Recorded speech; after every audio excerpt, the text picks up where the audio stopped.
So Whitney Houston reportedly once paid $400,000 ransom in secret when Bobby Brown was kidnapped by a dangerous New York gang.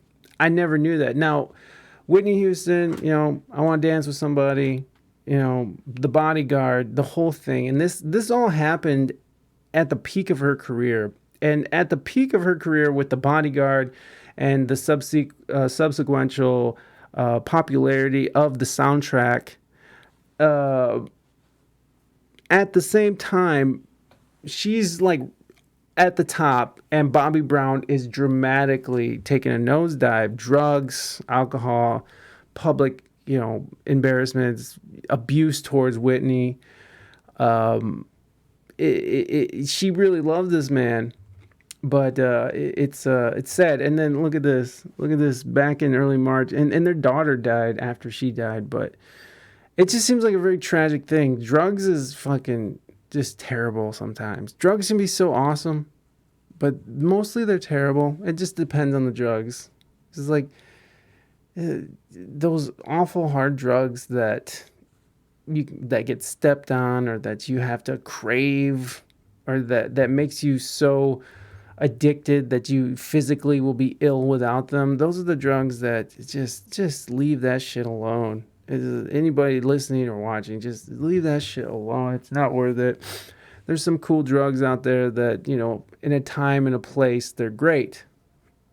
Like weed. Weed's great. I'm sober right now. I don't smoke weed at this moment. I'll probably smoke weed again in my lifetime. I like mushrooms. Those are cool. Once in a very, very, very blue moon, I'll have a drink. Although I will admit, when I drink to get drunk. I drink to get drunk. Okay, that was terrible. That's not what I meant to do. I drink to get drunk. Okay, that was stupid. So Whitney Houston career spanned many incredible years, spent entertaining the world, but her unlucky marriage to bad boy singer Bobby Brown was tumultuous and ended in heartbreak for the late singer, which we all know that. And we'll probably go over some of the stuff that happened within the relationship a little bit. Many fans remember Whitney Houston as an incredible singer, but not many fans recall that the late singer was a passionate lover whose soft heart and love for her former husband was repaid by years of abuse and battering. In the early 90s, when Houston's career was rising and she was gaining global attention, her then husband, Bobby Brown, had sunk into a money-draining drug abuse lifestyle, which is very, very public. His lifestyle not only had its effect on him, but also on his relationship with his famous wife. Sources close to the Sources close to the former couple revealed that Houston was a supportive lover despite Brown's red flag. According to reports, the late singer showed her love and support for the bad boy singer when she disguised herself to pay his ransom after a murderous gangster held him captive for his drug debt, which is wild. The story was captured in a book written by ex-convict David Collins, who was a member of the New York gang known as the preacher that kidnapped Houston's husband, Brown. I don't like that sentence. I probably didn't read it great either. Brown was said to have owed $25,000 in drug debt and was later handed over to the notorious gang, who then kidnapped him after a series of battering, asked him to call his diva wife for a ransom of $400,000. In 2003, Brown was charged with misdemeanor battery related to alleged domestic violence. The love-driven Bodyguard star was said to have disguised herself in a wig and glasses and secretly brought the ransom to rescue her wayward husband from the preacher's grip. Hold on.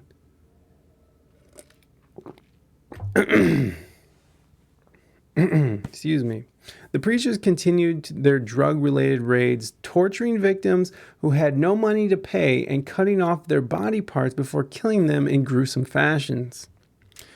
The group was headed by Clarence Heatley, this is Clarence Heatley, which we should read a little bit about him. I don't know much about him, but apparently he was ruthless.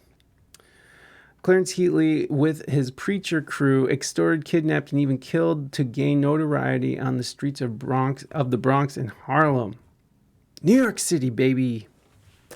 Clarence Heatley and his preacher crew sold drugs, extorted, kidnapped, and even killed to gain notoriety on the streets of the Bronx and Harlem sections of New York City. Heatley's top lieutenant was a former housing cop named John Cuff. By the early 90s, the New York Police Department and FBI formed a task force to take down the preacher crew. Both Heatley and Cuff admitted their crimes in plea deals to avoid the death penalty.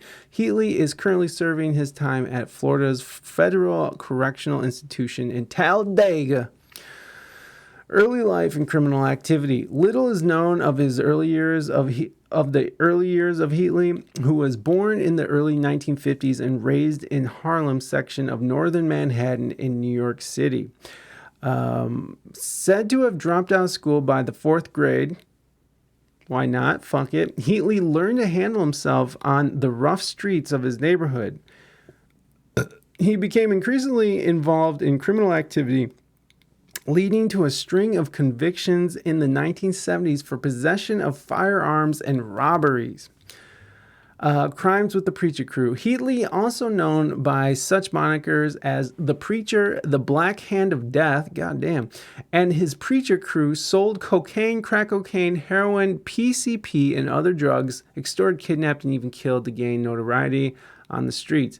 Heatley's top lieutenant was we know that. His team included janitors whose job it was to clean up the mess after the preacher crew's victims were tortured and murdered. According to authorities, the drug ring operated from apartment buildings in the Bronx. It was rumored and reported by several media outlets that the preacher crew once kidnapped singer Bobby Brown, ex-husband and held for ransom. We know that. We're going to get to the rest of that. Arrest, conviction, and sentencing. By the early 1990s, the New York Police Department and FBI formed a task force. By this time had reportedly been preacher crew. By this time had reportedly been involved in nearly 45 homicides. Not long after, both Heatley and Cuff entered into plea deals in order to avoid the death penalty. Under the terms of the plea bargain made in February of 1999, a 47-year-old Heatley pleaded guilty to racketeering and murder conspiracy in connection with 13 drug-related homicides and was sentenced to life in prison. According to the New York Times, in explanation of Heatley's plea bargain, Joel S. Cohen, one of Heatley's attorneys, stated, "There didn't seem to be any upside to going to trial if we could be certain that he would avoid execution by pleading guilty." Cohen added that Heatley wanted to spare his family from having to experience his execution, and he also wanted to try to be a positive presence in the lives of his children. I think if you really wanted that, he wouldn't have fucking tortured and maimed motherfuckers over crack and cocaine and heroin.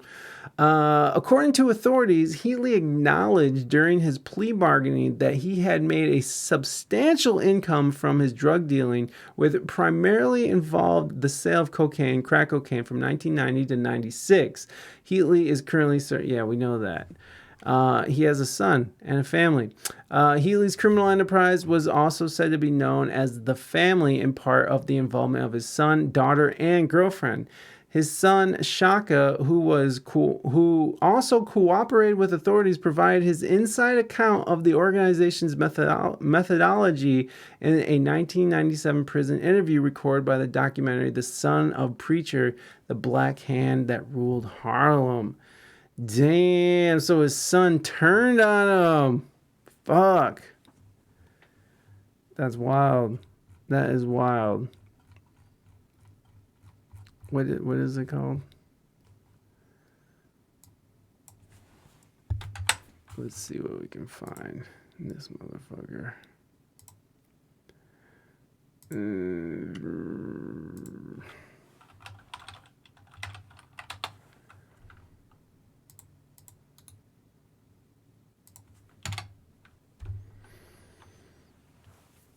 Black Hand ruled hard. Here's the documentary, Son of the Preacher.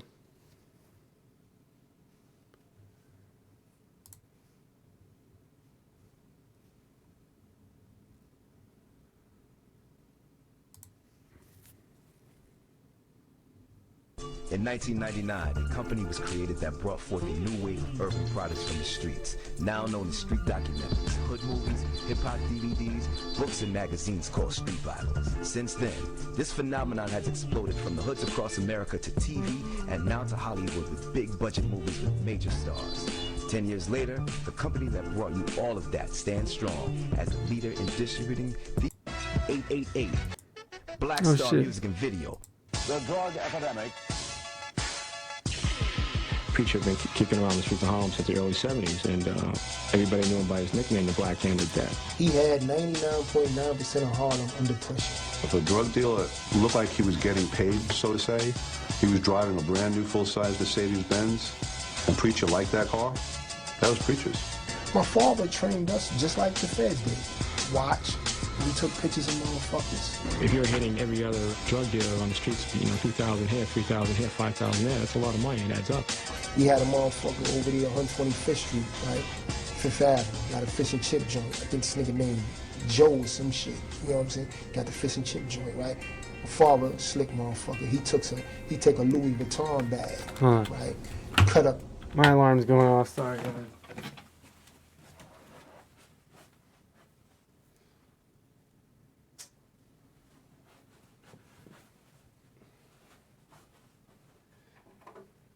Why the fuck are people calling me right now?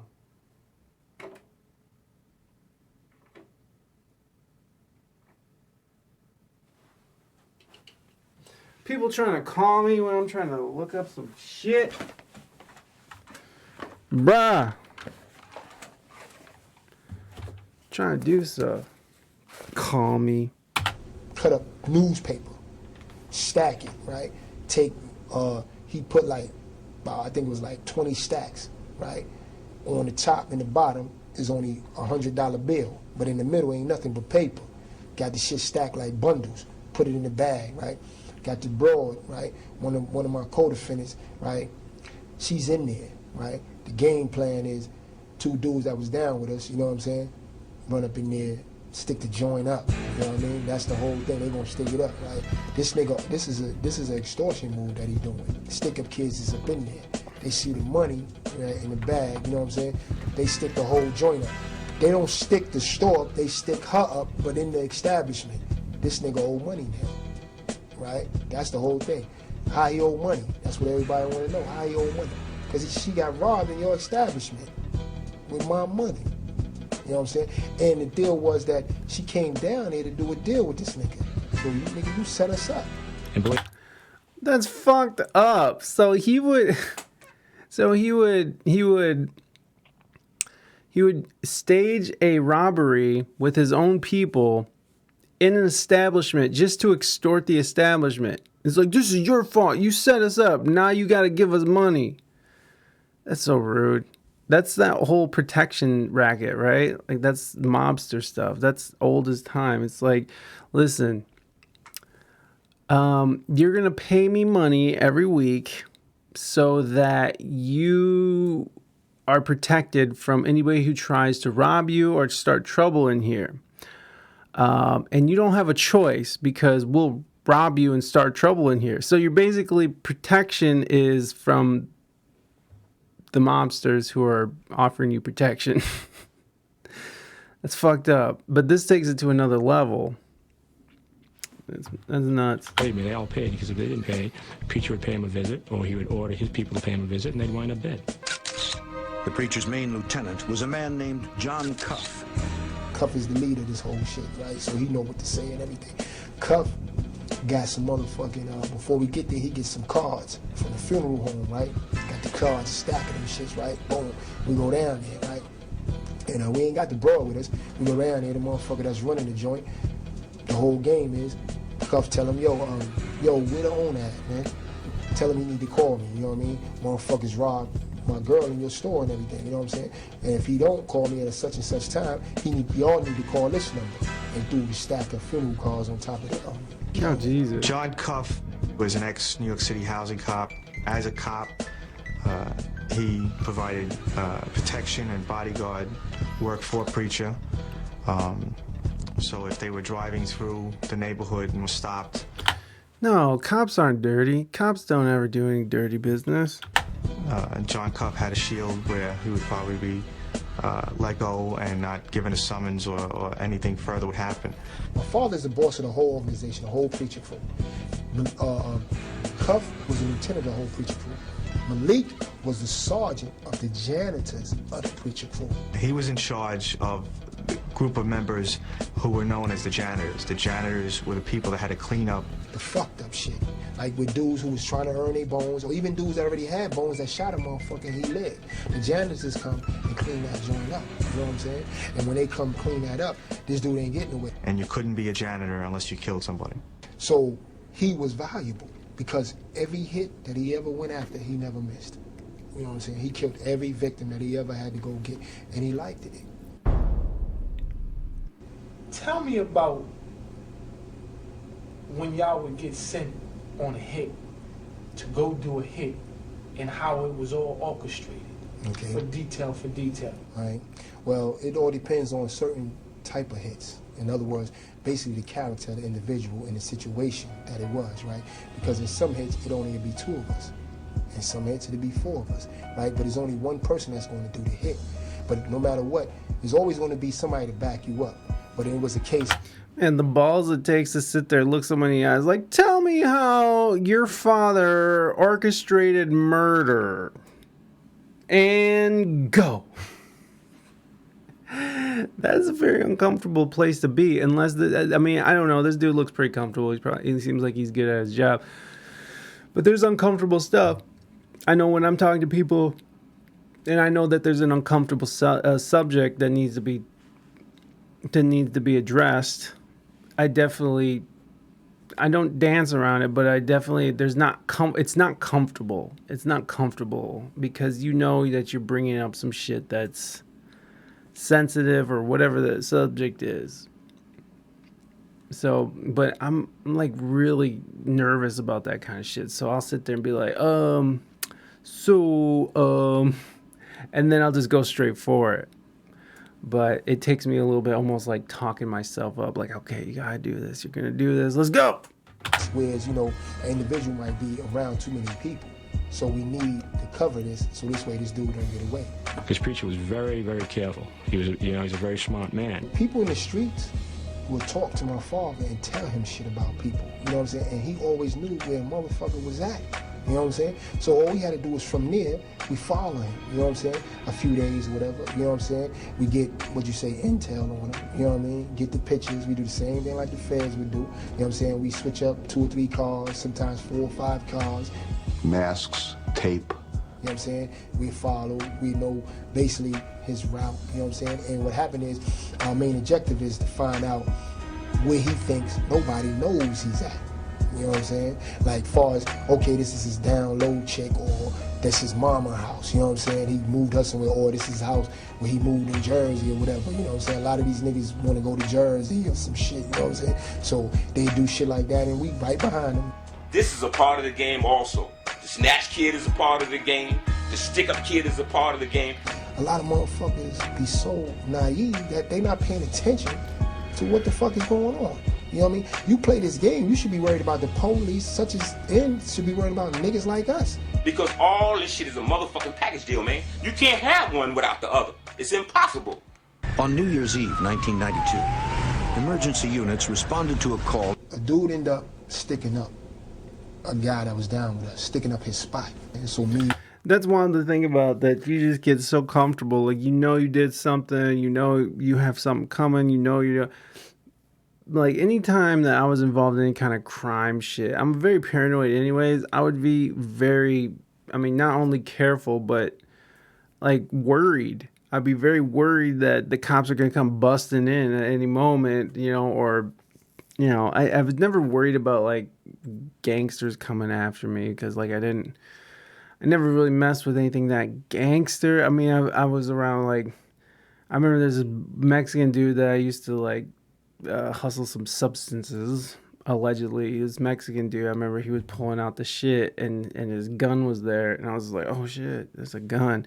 He's like, "Oh, don't worry, dude. It's all good. That's just for assholes, Like, you good, bro?" I'm like, "All right, I'm good, bro." But the first time you see a gun out of pocket, like, because growing up in Ohio, all my friends' parents had guns everywhere. It's like there's guns everywhere here, so it wasn't anything to see guns.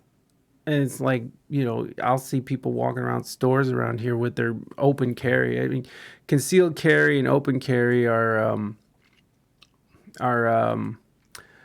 I think concealed carry and open carry are both legal without permits here in Ohio. You don't need any kind of permits to do that. You just need to pass the background check and you're good to go. Just slap that baby on your hip and walk right out the door, baby. Just keep it moving. Mighty, mighty. Anyways, so I was never involved in anything like that, but like anytime I was, it was like mostly the cops. And it's like anytime you're doing any dirt like that, you always gotta keep your head up. You gotta keep an eye on your six, watching your back all the time. It's too stressful. You invite a certain type of hell into your life when you're doing dirt like that. It's just not worth it to me. Like, especially, I'm almost 40, right? I'm going to be 40 in like a couple weeks. I got a kid. I ain't trying to do stupid shit. I'm an old man now. Middle-aged. I ain't fucking with it. It's not worth it. But when you're young, you don't think anything about this shit. You're just doing it. You're just like, yeah, I'm never going to die. I'll never get caught. Whatever the situation is, it's really bad. It's not good. It's not good. And you might not realize it when you're young, but you do invite a certain type of hell into your life when you have to live looking over your shoulder and wondering when the cops are going to come. Even in California, I was more paranoid about fucking tweakers stealing my stash, but I was growing a gang of weed in my backyard. And it's legal to grow in California, but I lived in OB in San Diego where there's a bunch of homeless tweakers running around. At any moment can just bust out and steal shit. And I remember I had a couple plants over the legal limit. And I remember the landlords changed hands. And everything was great. They were walking through the house and like, oh, okay, nice. Because we redecorated it. We pulled out the carpet and stuff. And we did a lot of stuff to that house. Because before the new landlords came, no one ever came to the house. Nobody. And so when they came, they were looking at the house. Oh, everything looks nice. And then they came in the backyard and they're just like, we might have a problem. And because I had just like a forest of weed. So they were like, I was just like, look, I got my medical, I'm good, like, I can have this many plants, and they're just like, well, you're going to have to remove the legal limit, you're going to have to make it the legal limit of plants. It's like, okay, so they made me tear down 2 plants. Like, all right. I just tore down, like, the 2 smallest plants, I was like, fuck it. There is little-ass plants, whatever. Anyways, California is nice because you can just grow weed in your backyard and it's legal. It's fine. Same way with Michigan, too. There's certain stipulations. But here in Ohio, no, you can't. Fucking Ohio. Anyways, we'll watch a little bit more of this and we'll get back to the actual story we're covering. And another individual went on a hunt looking for him. You know what I'm saying? We found him that same night. He was going to be abducted. And it was crazy is he was letting out some people out of his car. You know what I'm saying? So we was like, yo, hold up, we gonna wait till he let him out. You know what I'm saying? He let him out, but 2 other guys were still in there with him. You know what I'm saying? So what happened was, I dipped down the block and cut the street off and blocked his car off, you know what I'm saying? So he couldn't go nowhere. Homeboy got out, you know what I'm saying? Walked up to him. The dude knew what time it was because he tried to back out the street, but he couldn't go nowhere. My man let off. The car hit the car. He tried to, after he shot a few times, the dude tried to run him over. The car ended up hitting up on 3 other cars, spun over and turned upside down. Homie walked up to the car, got up in the car, on his knees, and bust off. You know what I'm saying? Shot everybody in the car. When he came back, it was blood all splattered over the gun, all over his hand and his chest and all that because he was so close to the bodies and everything. So what I did was took my jacket off, gave it to him, you know what I'm saying? Took his jacket, you know what I mean? And we rolled down the highway, got rid of the jacket and all that, but we kept the gun. The C-11 squad found a witness who told them the shooter was a preacher crew member named Malik. This dude Malik was really fucked up mentally, you know what I'm saying? As far as that killing shit, he loved that shit. You know what I'm saying? He loved doing that shit. And he didn't have no picks. Whoever, he was like a pit bull. When Pops let the chain off his ass, he going after anybody. You know what I'm saying? That's how thirsty he is, you know what I mean? New York City is no stranger to gang violence. But when a 12-year-old child... You have to be a certain type of sociopath or psychopath to be a fucking armed or a hitman, right? There has to be some part of you. And it's interesting when you have like these assassins who are trained like Navy SEALs and stuff. There's a certain part of them that has to be some sort of psycho fucking crazy person. But the thing when you see like these special units in the military or in the military, like they're usually pretty smart, and they usually have a calm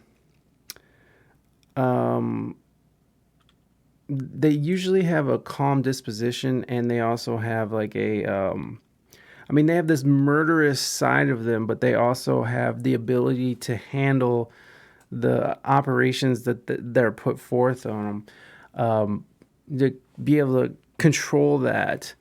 The difference between like a street gang assassin and that, I feel like, is that like these street gang assassins are always on the edge of becoming untethered. And like the Iceman, I don't know if you guys ever read anything about the Iceman. That dude murdered tons of people, a lot of people, and he's just very calm about it. Didn't feel anything, didn't even care. If that dude wasn't a hired assassin, he probably would be just a murderer, a mass murderer, a serial killer. I mean, these guys are serial killers, so it's really wild. Child was kidnapped. The gangs had crossed the line. Law enforcement raced to find the missing boy before it was too late. On December 5th, 1989, 12-year-old Donnell Porter was walking to elementary school alone. He never made it to class that day. Malik, the one who killed the little boy, he ended up telling me some of the details of what happened. Basically, he probably told me 90% of it, you know what I'm saying, of what happened. Apple, Rich Porter's uncle, was the one who brought that to my father about kidnapping the little boy to get more money from Rich. Rich was already giving my father some type of money, you know what I'm saying? But he told my pops that he could get more from Rich because Rich got millions. So, something like that. So it was Apple who brought it to my pops. And the funny thing is, I don't understand why he did that because that's his blood. You know what I'm saying? My pops is just somebody he down with, you know what I mean? But that goes to shows how fucked up we was. Malik told me that Apple was the one who brought that situation to my pops, right? And told him that it was easy for him to get the nephew because the nephew goes to school, you know what I'm saying, in the morning, such and such time, and pick him up. So my pops said, all right, go ahead. He agreed to it, you know what I'm saying? So when they snatched the kid up, you know what I mean, they brought him to this basement that we used to use, you know what I'm saying, for gun shoot practice and all that shit. We had this basement, we had this whole fucking building, you know what I'm saying? And they brought him over there, you know what I mean? And Apple told my father that he can get probably $500,000 from Rich. That was the thing there, you know what I'm saying? And they called Rich house or whatever and told him that they got the brother or whatever, you know what I'm saying, this is what they want. Rich, I believe Rich said that all he could have was like half of that. Like he'd get them $250,000. My father was willing to take that, right? But Apple And Malik himself was like, nah, we can still get more. We can still get more from him. So my pops was like, all right, he settled for that. Like, all right, we're going to give it some time. With each passing day, police in NYPD's 32nd... God damn.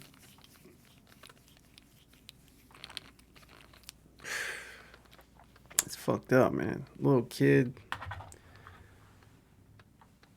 Shit. I can't even imagine that. That's just horrifying. He's like, no. We can get the full amount of money. We can do this. Precinct knew Donnell's chance of survival decreased. Agents would have to infiltrate the secretive world of a vicious gang to stop the murderous exploits of a drug lord. Then, on January 4th, 1990, a month after Donnell's abduction, the body of his brother, drug kingpin Richard Porter, was found in a Bronx park. There would be no one to pay the ransom now. It was widely assumed that Richard's death was connected to the kidnapping and probably the result of a ransom payment gone bad. However, it was noted early on that when his body was discovered, his wallet contained over $2,000 in U.S. currency. His jewelry was there. Apparently his automobile was nearby. So there was some question about what the actual motivations were behind his murder. It was like a coincident thing. When my pops and kidnapped the kid, right? Alpo and Rich had some disagreement or something, you know what I'm saying? I don't actually know what happened with them, but it was like some disagreement. So it just happened like, it was just like, I guess it was fate basically, you know what I'm saying?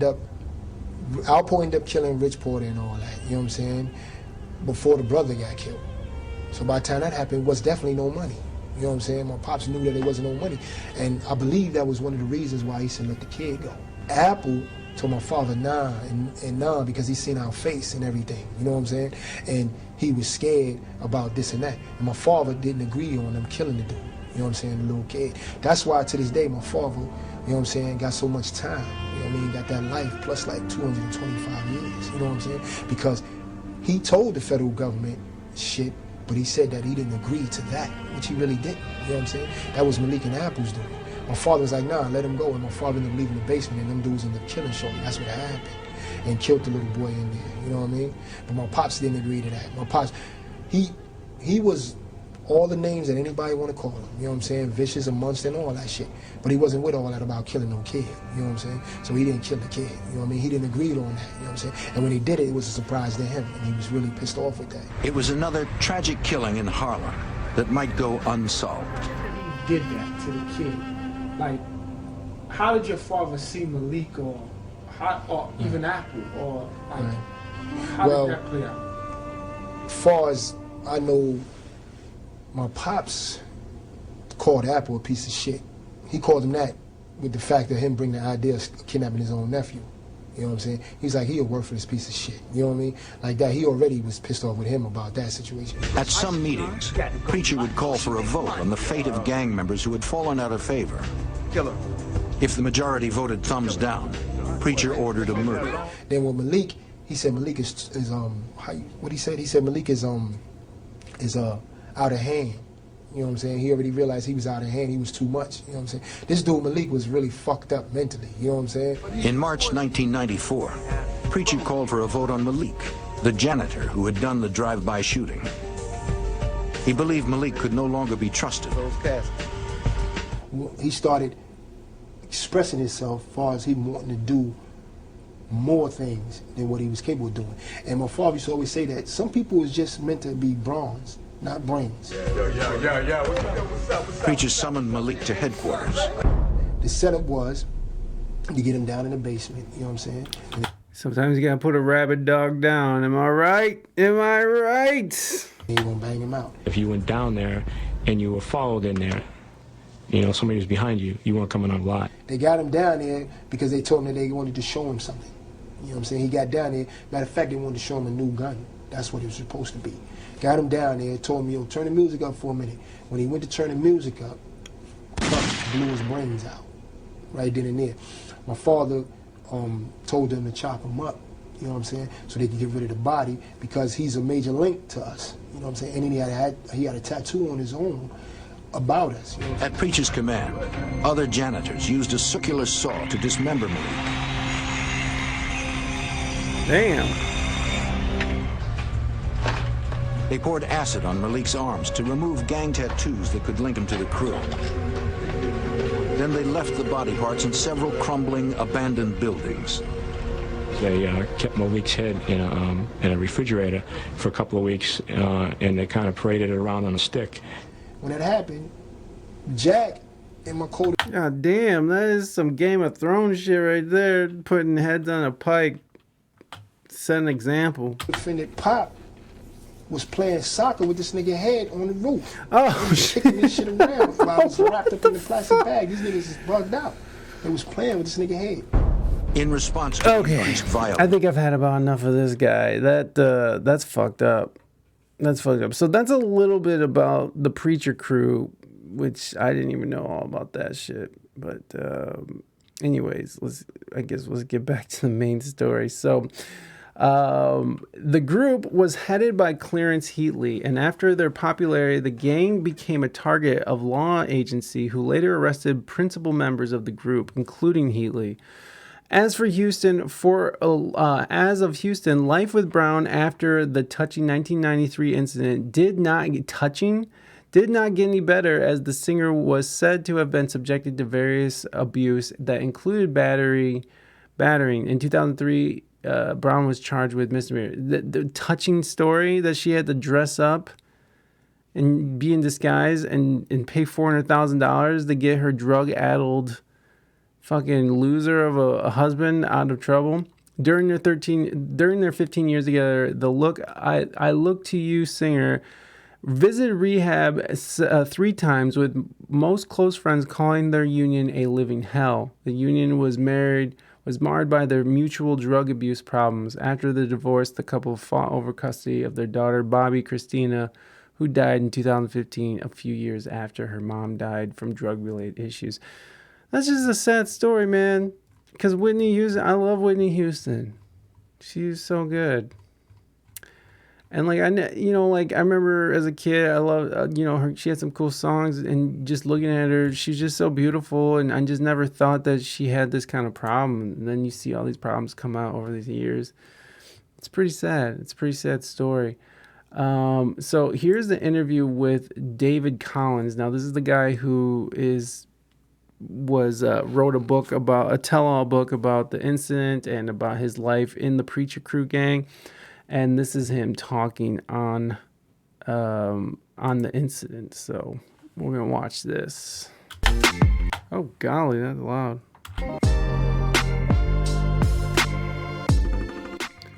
So speaking on the book, No More Harlem, man, I was reading some of the things. I was reading some of the reviews as well. I saw something in there where it was saying that the Preacher Crew actually kidnapped Bobby Brown. Yeah. Is this true? Yeah. Man, that's crazy. It's crazy. Yeah. That's crazy. That's crazy. And the funny shit about that is there wasn't no beef with him. It was one of them nights where, here it is, we live in New York. Everyone decided to go out to Jersey, to Atlantic City, pop bottles, drink, and all kind of shit like that. And some dudes at the end of the night, some dudes from Jersey was out there. Yeah. So we all sitting at the table, and one of the dudes everyone's telling war stories. This shit, that shit. The dude from Jersey was like, yo, when we see this motherfucker Bobby Brown, we gonna kill him. So a man was like, yo, why you gonna do that? He said, because he borrowed a key of coke from us. About 3 months. He borrowed a key of coke. So that's a key. Key is I was gonna say a kilometer, but that's a kilo. Which I don't know how many ounces that is. Me and my American brain. 3 months ago, and he's ducking us. Now him and Whitney, Bobby and Whitney, had a house in Jersey. But meanwhile, we live in the city. And you remember that motherfucking club, the New Yorker, where Puffy and J-Lo had that shootout with Shine and all that shit? Thank you, Naders. Yeah. It's 2.2 pounds, which is a lot of cocaine. to borrow. I'm gonna borrow. I borrowed a Kid Coke too from my neighbor. Coke is like the new sugar. Yeah, let's go. Kid Coke. It's good for something.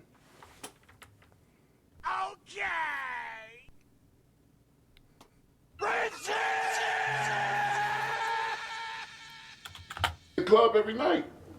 So we know where the fuck he at. Yeah. So my man says, yo, how much he owes you? Dude was like $25,000. He said, I'll tell you what. Let me buy that beef from you. I'm going to give you $10,000 right now. It's no longer your problem. It's my problem. You ain't got nothing to do with that. So motherfucker was like, yeah. Listen, well, I know there's 16 ounces in a pound, but I didn't know how many pounds were in or ounces or pounds were in a kilo. And that's a lot of powder. Shit.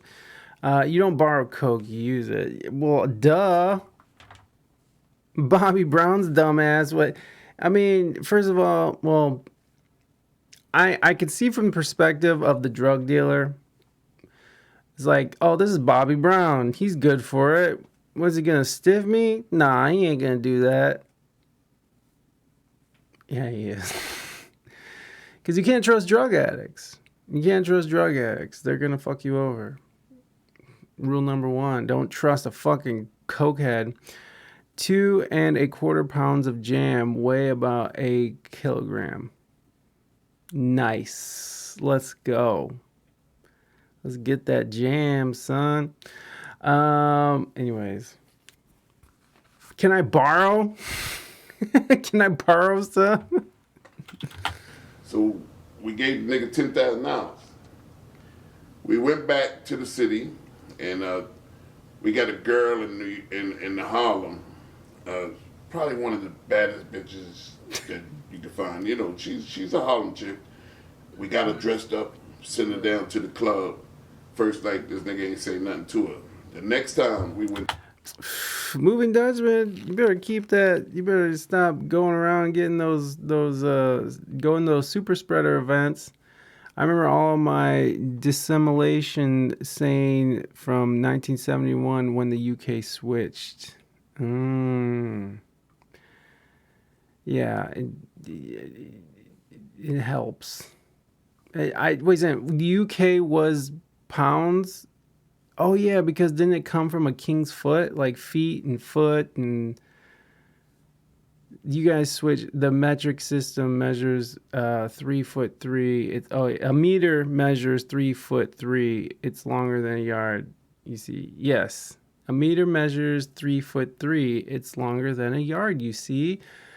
Okay, so I didn't know that the UK actually switched from one to the other.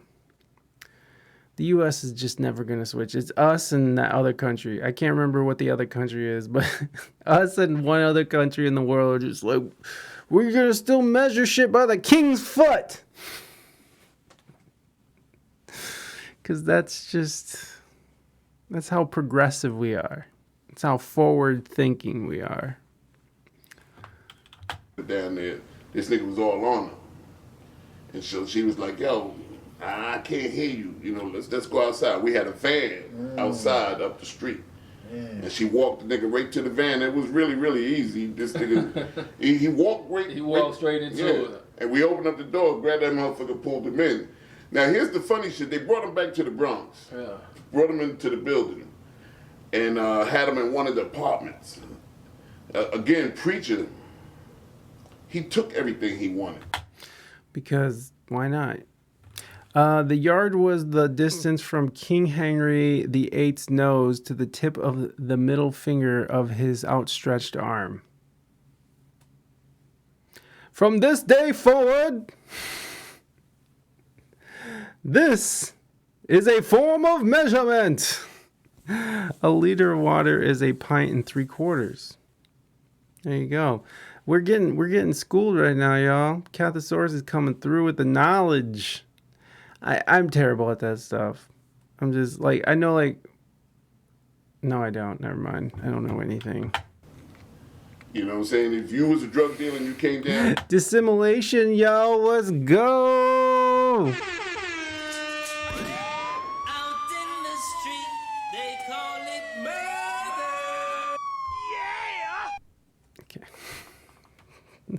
too much. With that 560 Benz and all this and all that, he took it from me. If he wanted, who the fuck you gonna tell? Right, you can't do. You know what I'm saying? This apartment. Every time an apartment got empty, he took that apartment from the owner of the building. So he had about 4 or 5 apartments. Just about everybody was getting apartments in there, and they took Bobby into one of the apartments, and Malik stripped him butt naked and hogtied him. And so we just learned who Malik was, who was like the overseer of the janitors, who was the cleanup crew and the people who did the hits. And he was the psychopath that murdered people and murdered a child. So look at that. It all makes sense. What is hogtied? Hogtied is when, here, I'll show you a picture. So Bobby Brown was naked and hogtied. Hogtied, that's funny. Oh my God, what is this? This is bondage? Oh, this porn? Oh my God, come on. Okay, hold on.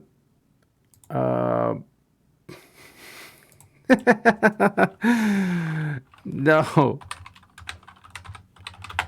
Someone hogtied. It's when you tie someone's hands behind their back and then their feet to their hands so they're on their stomach. But let me see if I can find a picture without fucking porn. Here, let me for a second. Here we go. This is actually hogs tied on skewers. That's not what we wanted. Here we go. Here's a good example. Here. These are not pornographic. So it's this. Although I do see some boobs bulging. So it's a very uncomfortable way to be tied up.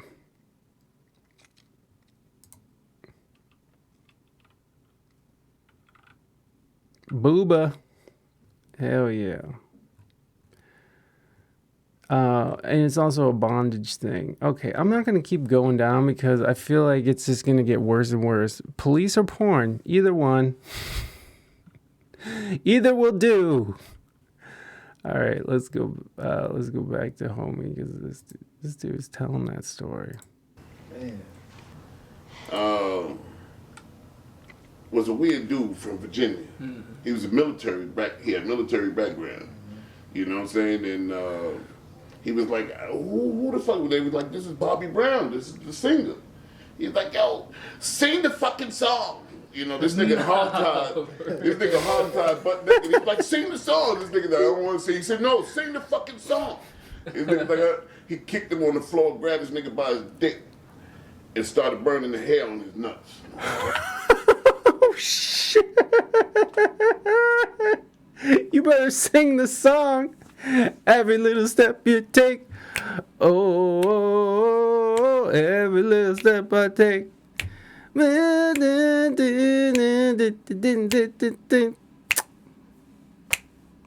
Bobby Brown.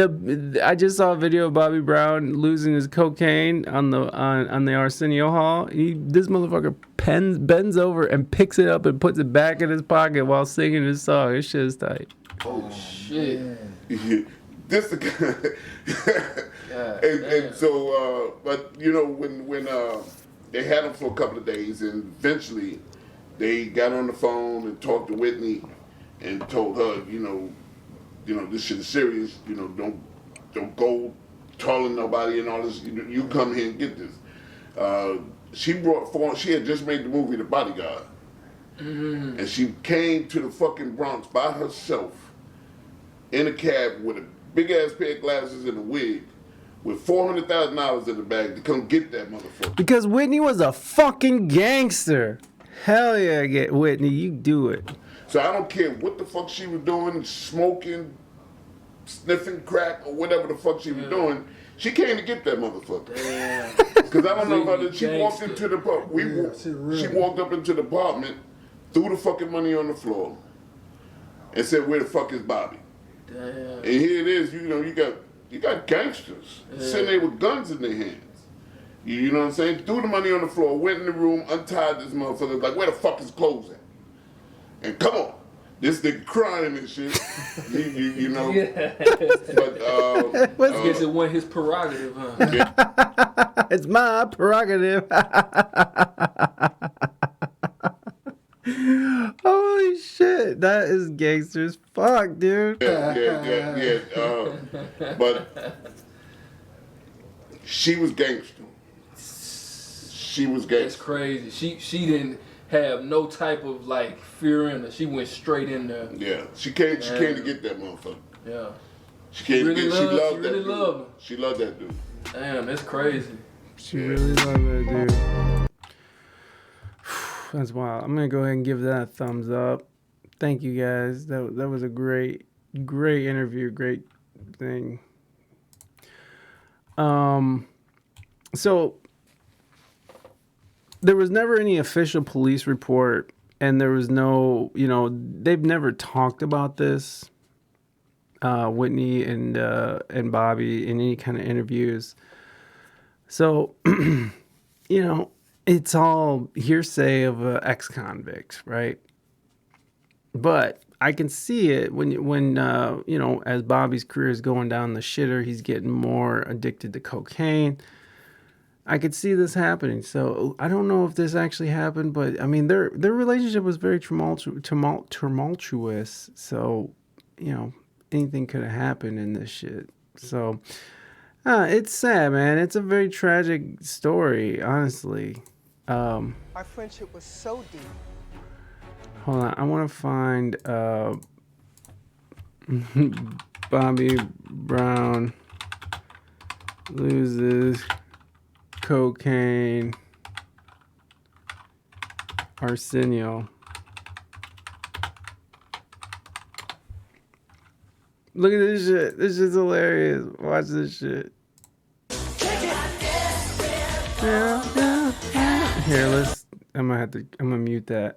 Watch this dude though. Watch it. There it is. Oh, look at, he just picked that shit up. Let's go back a little. Hold on. He drops it. Where's it, Joe? He's dancing. He's doing his thing. Boom, boom. And there it is. There's his cocaine right there. Right here. And then he bends over, picks that shit right up. It goes right back into the song. Puts it in his pocket. He's like, I need that for later, son. Can't be wasting it. Oh, man. Good for Bobby. Man, that's wild. That's wild. Where did that go? Let's see. What is this? That and cute gestures here. Instead, you can expect acts of infidelity, allegations of abuse, and fatal drug addiction. So without further ado, brace yourself as we take a look inside Whitney Houston and Bobby Brown's fatal relationship. At the time of meeting, they were both excelling in their respective music careers. They met at the Soul Train Music Awards in Los Angeles back in 1989, where Brown picked up an award for his album Don't Be Cruel. Play of the year.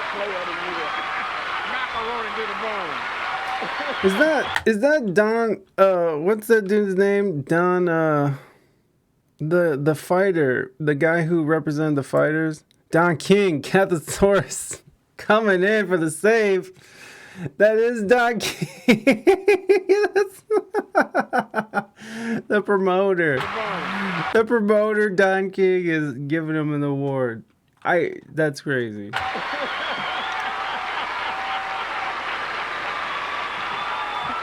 And they said I was crazy, huh? Whitney was also enjoying the aftermath of success. That hair, nobody else would wear that. He ruined her. It's possible. It's definitely possible.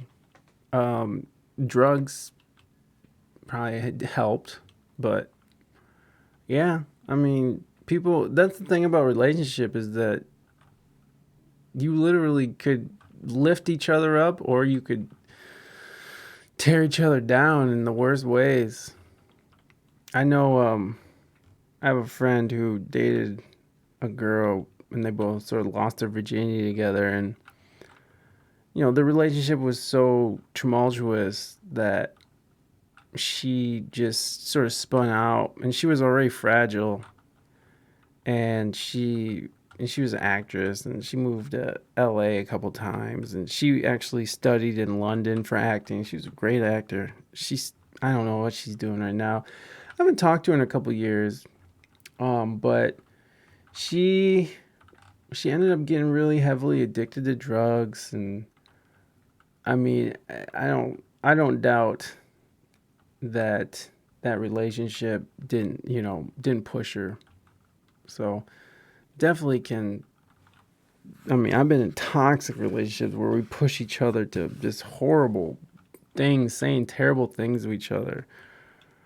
It's just terrible things. So I get it. I get it, especially when drugs are involved. Drugs just fuel the fucking crazy.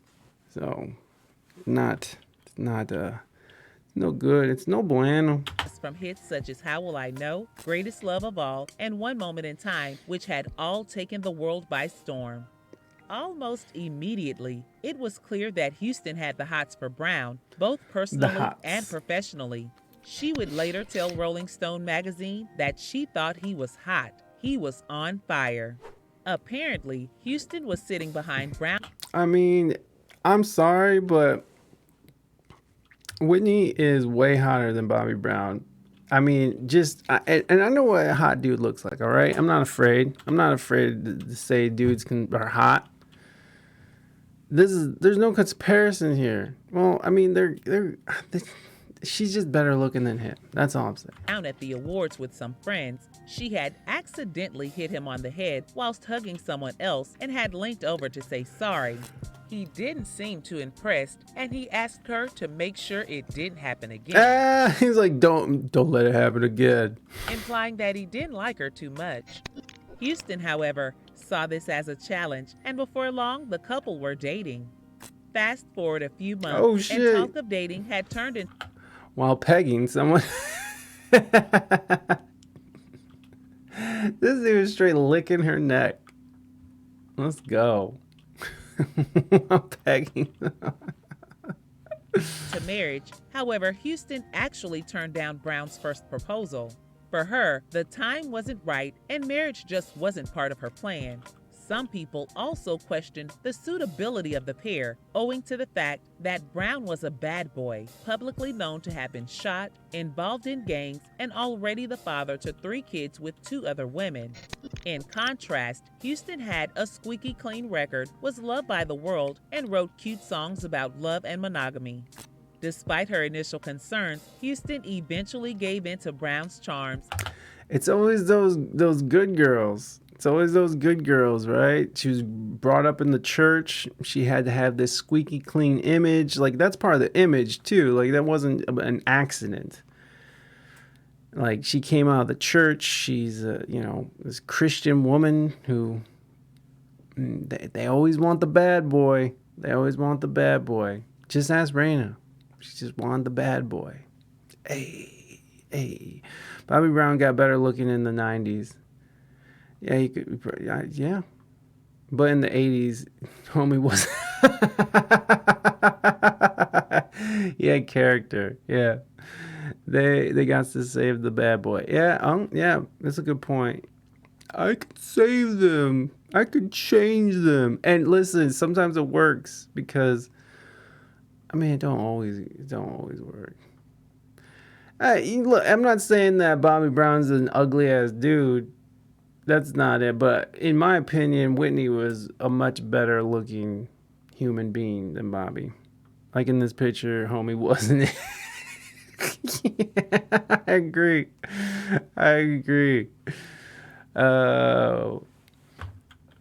And the couple got married at her estate on the 18th of July, 1992. Houston said, Bobby and I basically come from the same place. Bobby comes from Boston out of the projects. I come from Newark out of the projects. Bobby has 2 very strong... I didn't know that she came... I didn't know she was a Jersey girl. Newark sucks. Newark is a fucking garbage pit. Like Michael Jordan. The funny thing is that finding out that Michael Jordan was an asshole. But I did have a friend who served him at a restaurant. She worked when I lived in Southern California. He came down to a restaurant and he was an extremely good tipper. But he was an asshole. But extremely good tipper. So if you're going to be an asshole, you can't be an asshole and a bad tipper. Like you can be one or the other. But why wouldn't he be an asshole? That's joy. Look, it never occurred to me that he was an asshole. Like, he just always seemed like, I don't know, you just see him playing basketball. It's like the first time I heard Metallica swear. Like, I was like, Metallica swears? Y'all ain't shit and hand you five. Exactly.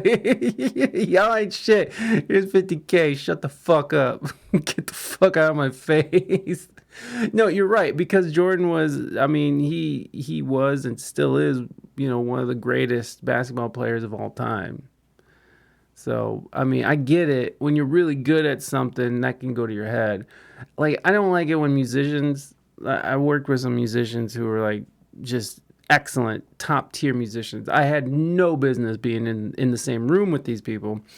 And when they're assholes, it's exactly Mighty ugly inside and as he's outside. Yes. Well, and even if you're a good looking dude or you're a good basketball player, I mean, I don't know, sports and bad attitudes go together, I think, just because there's that competitive edge. But I think in art and music, it bothers me. I mean, it bothers me even when you're an athlete, a good athlete, but it especially bothers me when you're a musician, because your point is to like bring happiness to people's life, and you're just harboring this like bullshit attitude towards everybody. I just don't like it. But again, I've never been in that position. And who had a joke about it? They were talking about Mick Jagger, and it was a comedian. He's a comedian. Oh my God, what's his name? I see his stupid face. He's very funny. Anyways, he was talking about his time on SNL, and Mick Jagger he was pitching stories to him about, or he was pitching bits or sketches to him, and he would be like, "No, not funny, not funny," and then he said something like, "Yes," and then he would say, "Coke," And the dude was like, wow, Mick Jagger's kind of an asshole. But then he realizes, like, well, he's been famous for 40 fucking years, 50 years. Like, of course he is. Everybody around him is constantly fluffing his balls and getting him a Coke, and like whatever he wants is just there. So it's just a lifestyle that's become accustomed to him. Everywhere he goes, people just love him and tell him he's the greatest thing that ever lived. Sugar Ray Robinson, was Sugar Ray Robinson kind of an asshole? Sugar Ray Robinson. Oh yeah. Well, see, I mean, even Ali, right? Cassius Clay, he was kind of a fucking a doucher. He talked shit. That shit was awesome though.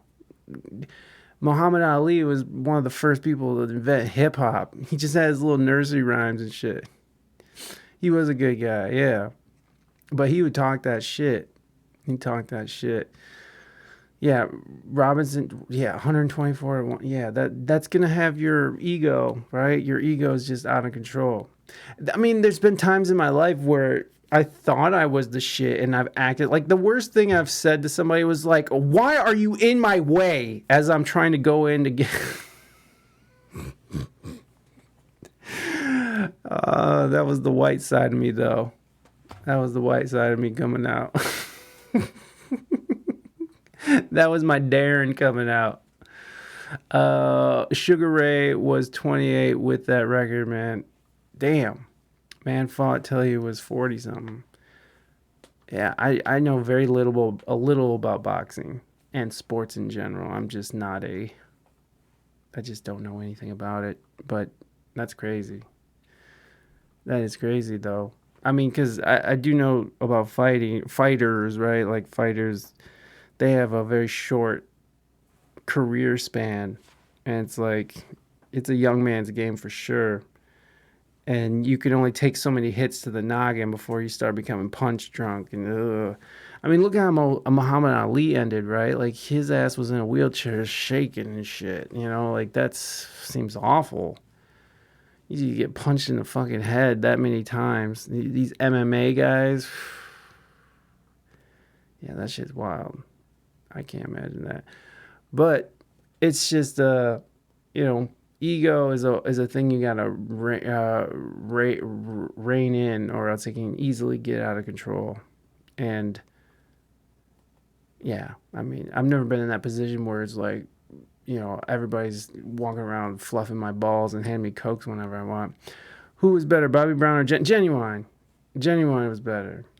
I like Genuine's music better. But Bobby I like that Bobby's 80s thing. I think Bobby Brown just tried out for a movie, Saw. I didn't even get the part. Oh, for the movie Saw? No, you didn't get it. I like Genuine better. Just because he had more smoother grooves. Bobby had that like 80s coked out shit.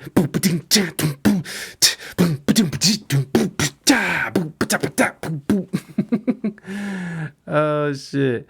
Bobby Brown, yeah, more attitude. Genuine made simp music. That's why I like it.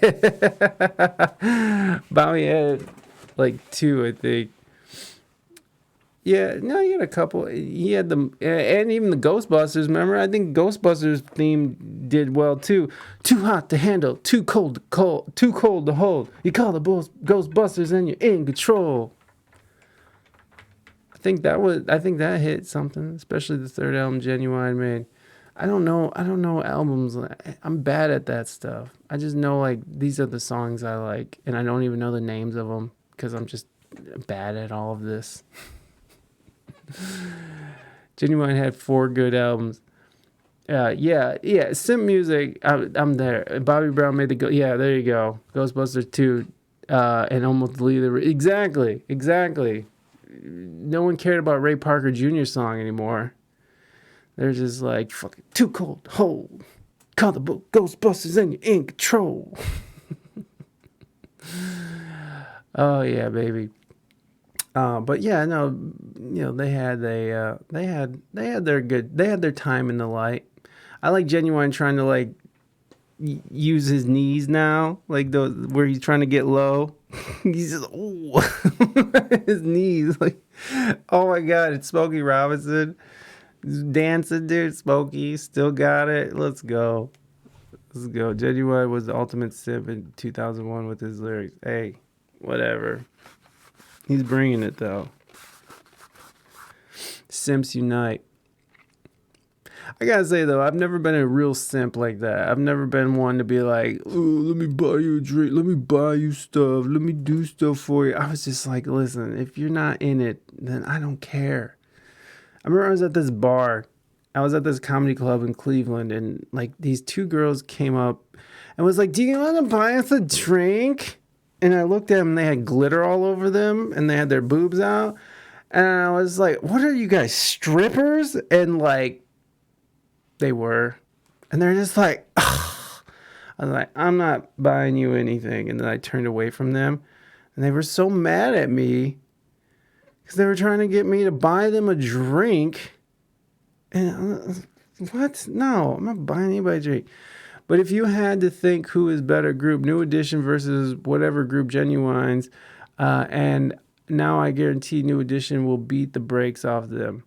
New Edition obviously better. We're going to get back into this. Some New Edition. I have 2 very strong parents.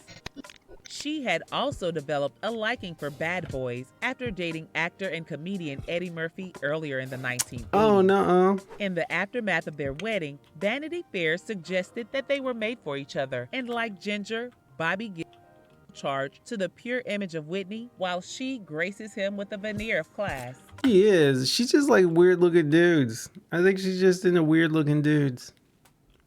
I can't refuse anyone with boobs a drink. I will buy 2. Moving Dutchman, you make the world go round, baby. I appreciate you. I got boobs. But when we meet moving judgment, I'm buying you a drink. So there you go. Even though I'm the one with the boobs. Finally, it seemed as though the doubters were to be proven wrong, at least for the first few months of their marriage anyway. Those that thought Bobby... Was she with Tyson too? I remember that interview where Tyson and Barbara Walters, and who was that one little ass girl who was just being like, oh, he's a monster, he's a maniac. He's just sitting there like... he's like sitting there trying not to like stand up and start freaking out. But like... Tyson would just like full on Mike Tyson a bitch. Like that's so fucked up, dude. Robin Gibbons, yes, 100-pound. Dude, she was like a feather. And he was just like, bah! Just knocking this lady through the wall. Like, what the fuck? Holy shit, man. I mean, that dude was wild, man. I like Mike Tyson better now. He's way better. Now he takes mushrooms and smokes weed and fucking hangs out with Ric Flair. It's just tight. Oh, there he is. Need some nature, boy. Would ruin Houston's career were left dumbfounded when she once again entered the spotlight for her role in the film The Bodyguard, and the accompanying success of soundtracks such as I Have Nothing, Run to You, and I Will Always Love You. She would go on to win 3 Grammy Awards. Furthermore, those that claimed the relationship wouldn't last were equally shocked when in March the following year, the couple announced the birth of their daughter, Bobby Christina Brown. That said, it wouldn't be long before gossip would circulate about things not being well behind closed doors. That's so sad, Bobby. Just a few months later, reports suggested that Houston had actually begun a bisexual affair with Robin Crawford before she married to Brown. Crawford was an employee of Houston's, had been a close friend at school, and had even agreed to be her maid of honor. Despite Houston initially denying the rumors, in a 2019 interview... All right, Nader Tater, have a good one. Thanks for stopping in, my friend. Thank you for bouncing that big old beautiful butt out the door. Laters, Naders. Crawford would tell the Wendy Williams show that they had a deep friendship, which involved touching each other. Let's go! So deep that we wanted to touch each other. And we did one night, and it was everything. In 2008, Brown also released a documentary called Bobby Brown, The Truth, the Whole Truth, and Nothing But, in which he admits that he thought the marriage was doomed from the start. He says that Houston had a different agenda to him. She needed to clean up her image after the bisexual affair rumors, and the only way to put them to bed was to get married to him. He explained that she thought the marriage would kill all speculations, whether it was true or not. He would also later admit to cheating on Houston too, blaming the women that are always throwing themselves on him. His excuse was that he believed he was only human and sometimes made the mistake of letting testosterone take over. I am only but a man. Name change, and I gotta learn how to say this new name after I just adapted to your old name. Shaking my fist. Yeah, no. That's what I was saying. I don't even... Calignus? I'm just saying repetition, son. I'm just saying doing your reps. What's up, rep? That's how we're doing it now. Yo, I didn't know that Whitney was AC/DC, son. That's tight. Good for her. Good for her. Infidelity aside, there would be another factor to cause a strain on Houston and Brown's marriage. Just a few years after saying their vows, the pair entered the tabloids for their growing drug use. It was originally thought that it was Brown who had first introduced Houston to the habit, but in his memoir, Every Little Step, he denies. Oh, Kat, you have a good night's rest. Thank you for stopping in, my dear. Always a pleasure to see you. Sweet dreams. Be well. This, stating that Houston was already doing drugs on their wedding day. So you broke tradition a little bit and saw her before the wedding. Mm-hmm. Well, that was the first time I had actually saw her do drugs. Cocaine. Yes, ma'am. Bobby says in his upcoming Yes, book, ma'am. Every Little Step, he found his bride to be, quote, hunched over a bureau, snorting a line of coke. For Houston, drugs were a way to escape her demons, but sadly, they only made things worse for her. She had started to become increasingly unreliable, late to meetings, and on some occasions had even failed to turn up altogether. Her behavior reached critical point in 1999 when she canceled Is this the a series O2? of shows, including a sold-out concert in her hometown of Newark just 15 minutes before showtime.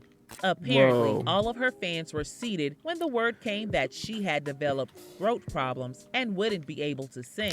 Dude, there's a video of her at the O2 Arena, right? Hold on. Let me see if we can find that. It's so sad, man. It's so fucking sad. You know what, Reb? I've dated girls who did coke and stuff. It's not easy. It's not easy at all. And I also was on drugs myself, so it's not fun, man. And if the relationship is toxic, it only makes it worse. So it's probably a good thing, man. It's probably a good, keep that mentality, because dating drug addicts is just, it's heartbreak. It's heartbreak every time. Whitney singing off key. I think it's O2 Arena. O2 Arena. Yeah. Oh, jeez. Whitney O2 Arena. This is your voice. Okay. I don't want to get DMCA'd. And we're gonna let this pass. Come on, get to the good part. Okay. Voice on drugs.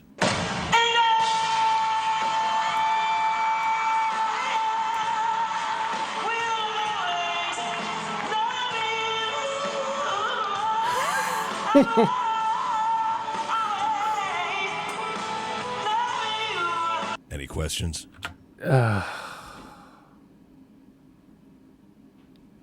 That is so sad, man. That is so fucking sad. That whole thing, man.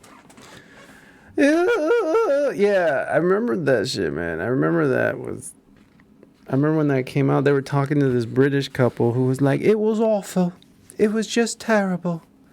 She was terrible," and I mean, that shit is just so sad to me. But, whatever. My piece is very important in order to perform at the highest level. I feel you. I absolutely feel you. As I get older, I know exactly what you're saying. If Bobby didn't get her into drugs in the first... Yeah, I mean, that's what he says.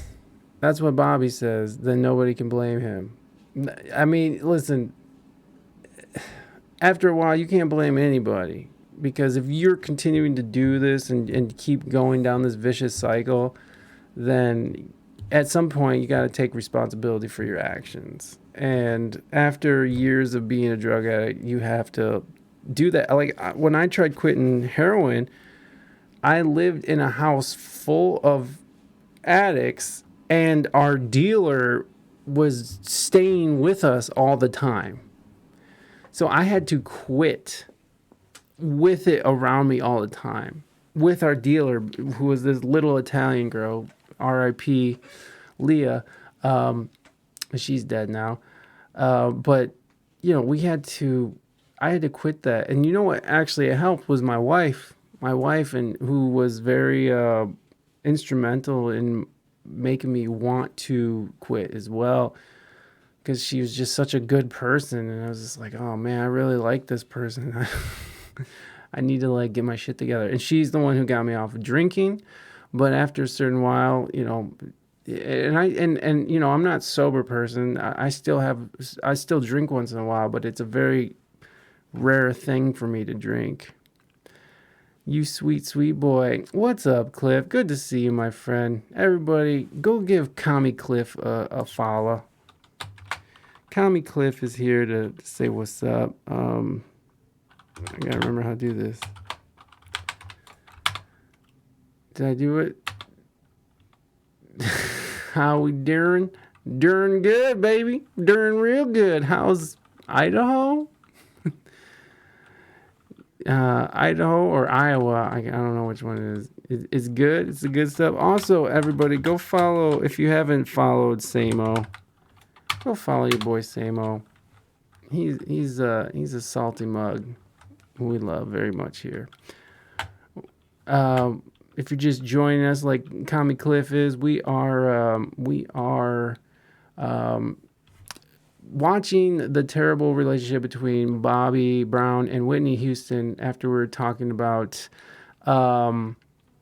how Bobby Brown was held for ransom for $400,000 by a New York drug gang, and Whitney Houston had to go pay it, and she's gangster as fuck.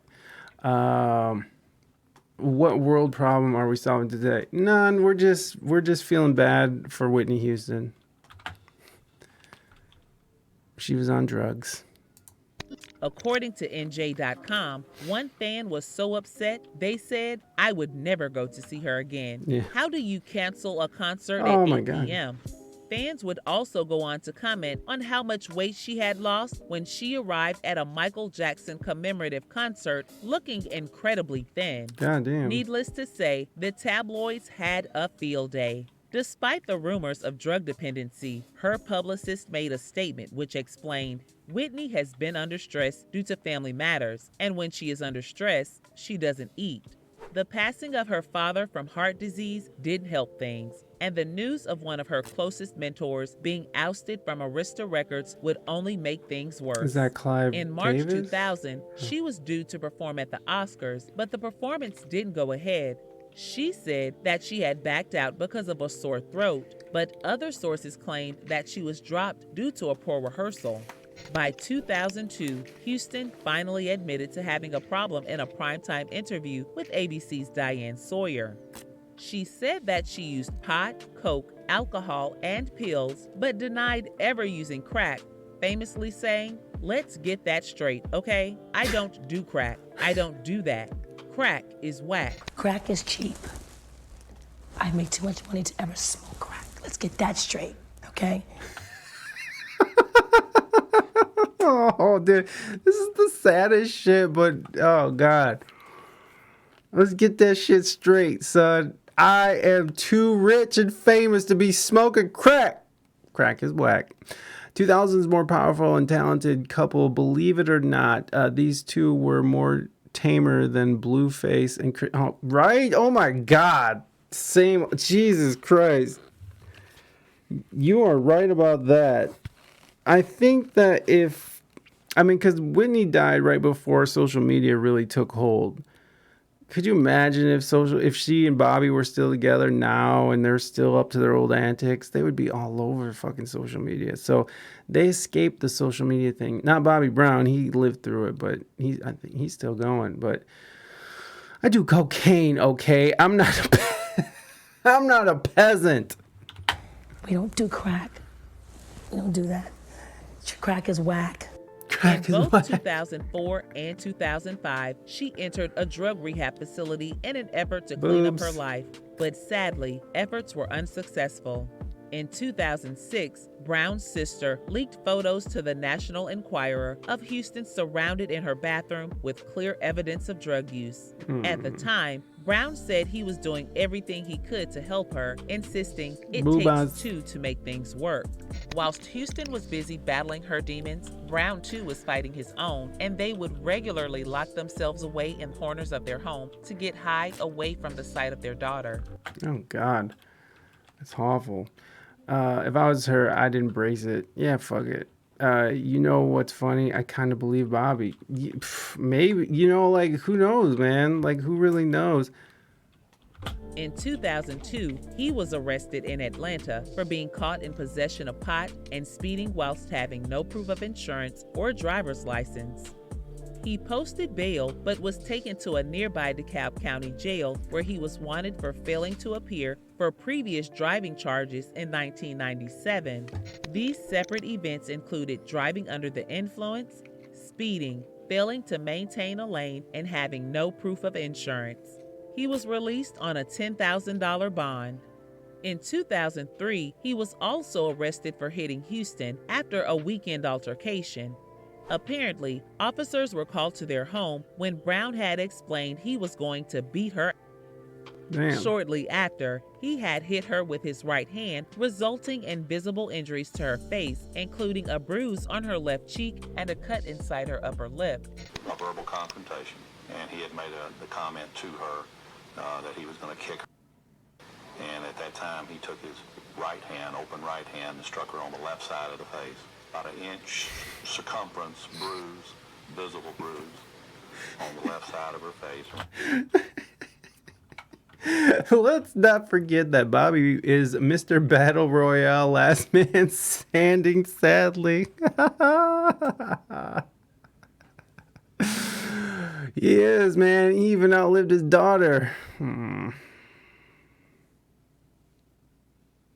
Sad, sad. I don't know, man. I don't know if I'd want to be living if I outlived my daughter due to because if they're hiding away in different corners of the house to keep drugs away from their daughter, then that's all their daughter knew. And so she grew up, and it's so bad. This makes me want to do better in life. Me too. Listen, if anything, we can take the lessons from our heroes, even if our heroes were drug addicts. Like there's lessons in the music, there's lessons in the lives they live. So it's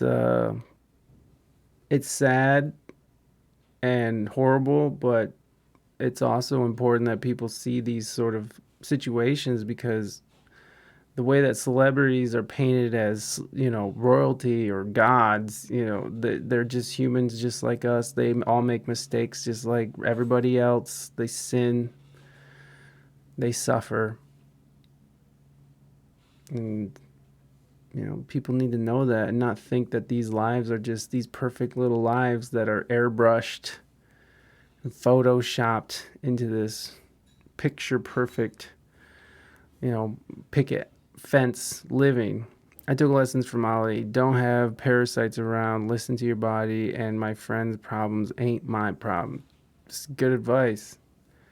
That is some good advice there. Around the cheek area and on the inside of her lip, upper left portion of her lip, the lip was cut inside.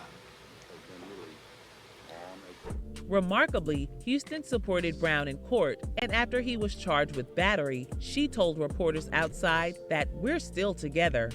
As they drove away, the song You Make Me Feel Like a Natural Woman was playing loud on the couple's car stereo whilst Brown kissed her bruised cheek. In a 2009 interview with Oprah Winfrey, Houston would deny any long-term physical abuse between the pair and explained that he was only emotionally abusive. She said, he slapped me once, but he got hit in the head 3 times by me. So he never touched you? No. Never laid a hand on you? Like, he slapped me once. Yeah.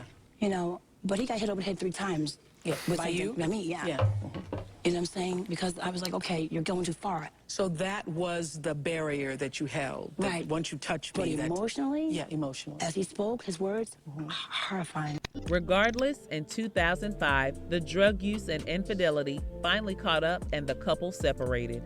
By 2006, after 14 years of marriage, Houston confirmed she had filed for divorce from Brown and had obtained custody of their daughter, Bobby Christina. Houston would later appear on the Oprah Winfrey Show to explain that Brown was her drug and that her habit had become heavy after The Bodyguard was released. Despite holding on for 14 years, she told Oprah that she knew the marriage wasn't going to work and that she'd only kept it going so long to prove all the doubters wrong. I think after seeing you on that show, started to really worry about you and what was really going on with you. What was going on with you at that time? There were a few things. Were you happy? No. Were you happy with him? Were you happy with the relationship? I wasn't happy with the marriage. You weren't happy with the marriage. Were you happy with yourself?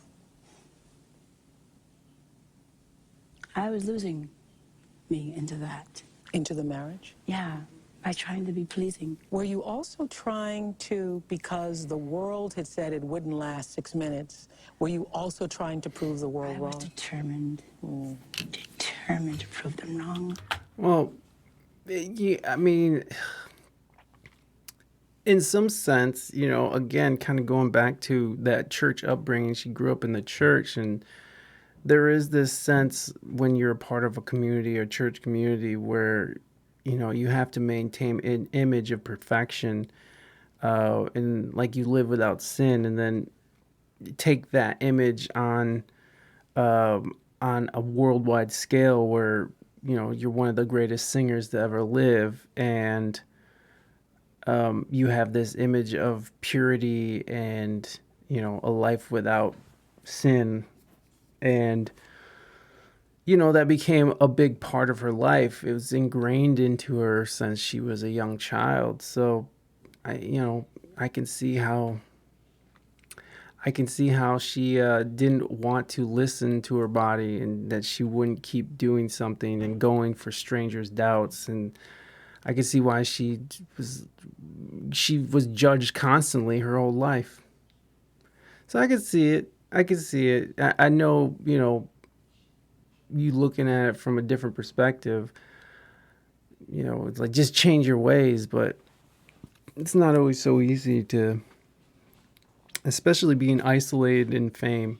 That's something that I know is weird. I was friends with, what is he? I don't remember. I was friends with a San Diego Charger when San Diego was, when Chargers were in San Diego. His name was Malcolm Floyd.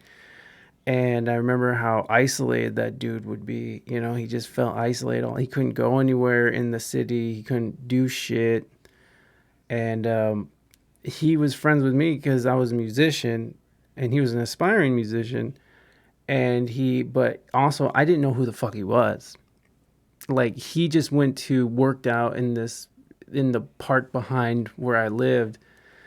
And I took my son there, and he took his sons there. And then he would work out, and he'd see me working out in the grass while my son was playing, and his sons were playing with my son sometimes. So we just got to chatting. Yeah, really. I still have his phone number. I haven't texted him in a long time, but I should actually text him. I should say what's up. The last time I saw him, he was driving away in a Bentley, being like, "This is my birthday present to myself." In a Bentley convertible. I'm like, sick. That was the last time I spoke to him. But yeah, man, in that lifestyle, because I've never been in that lifestyle, I can't claim to know anything, but like the isolation of it. Like, he would never want to come over. He didn't want to come to my studio. He didn't want to come anywhere because he was so over that part of his life, because he was a Charger for a long time. You know, he was just retired, and he was just over that attention. So I would always go to his house and chill and take my son over there, and the boys would play. And he had like a really humble home too. Like, he didn't have like a huge crazy house. He just had a chill little home in a decent part of San Diego. It wasn't even like the best part of San Diego. It was a decent part of the city. And then but he had a big backyard, and his sons had like dirt bikes and shit back there. Like, they were just spoiled to shit. It was just it was a chill spot. But, you know, listening to him talk and how lonely he was. I mean, so you got to think about how isolating and lonely it is as Whitney Houston, where, you know, everybody wants something from you. Everybody wants a piece of your energy, you know, and it's you live this isolated, cut off life of where your image is your paycheck essentially and your livelihood. So yeah, I can see how it wasn't easy for her to just turn that part of herself off and recognize the problems that she was in, especially if you're comfortable with somebody. Like, you know, she loved Bobby Brown, and that was who she was comfortable with, and it's just that's who she trusted, quote unquote, even though she couldn't really trust him because he was, you know, he was always cheating on her. But I mean, celebrity just seems like the worst fucking thing ever. It honestly does. I never want to be that famous. I want to just be, my goal is to just be able to pay my bills with doing this and playing music. That's it. I don't want to do it. And at one time it was that, but then the pandemic took my job, and now I work as a chef. So whatever, that's fine. But I'll get back to it. I'll get back to working full-time art again. If I could do it once, I can do it again. So no big deal. Anyways, let's finish this video up. Man, I gotta pee. She said that on top of the drugs, Brown's continued womanizing forced her to uncover the truth, and when she found it, she gradually started removing herself from the home. She remained adamant that she was in the marriage for the long haul and never cheated. She just did drugs. On the 11th of February 2012, aged just 48, Houston was found lifeless in a bathtub at the Beverly Hilton Hotel.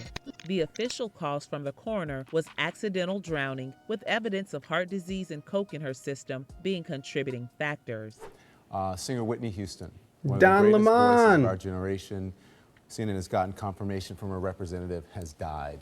Later, in 2015, her daughter, Bobby Christina, would also be found unconscious in disturbingly similar circumstances.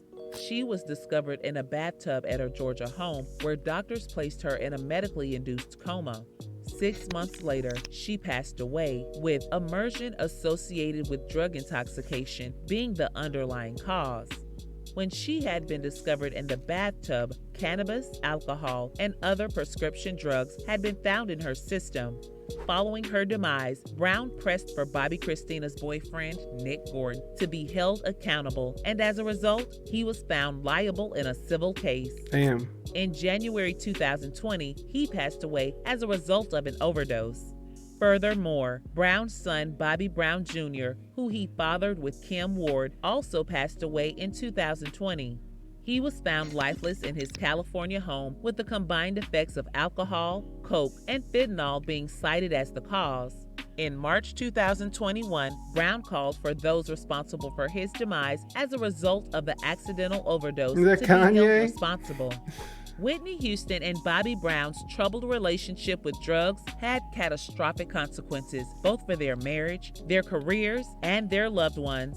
We're sure they did love each other at some point, but we can't help but wonder if the end to this story would have been different if they hadn't crossed paths that day at the Soul Train Music Awards.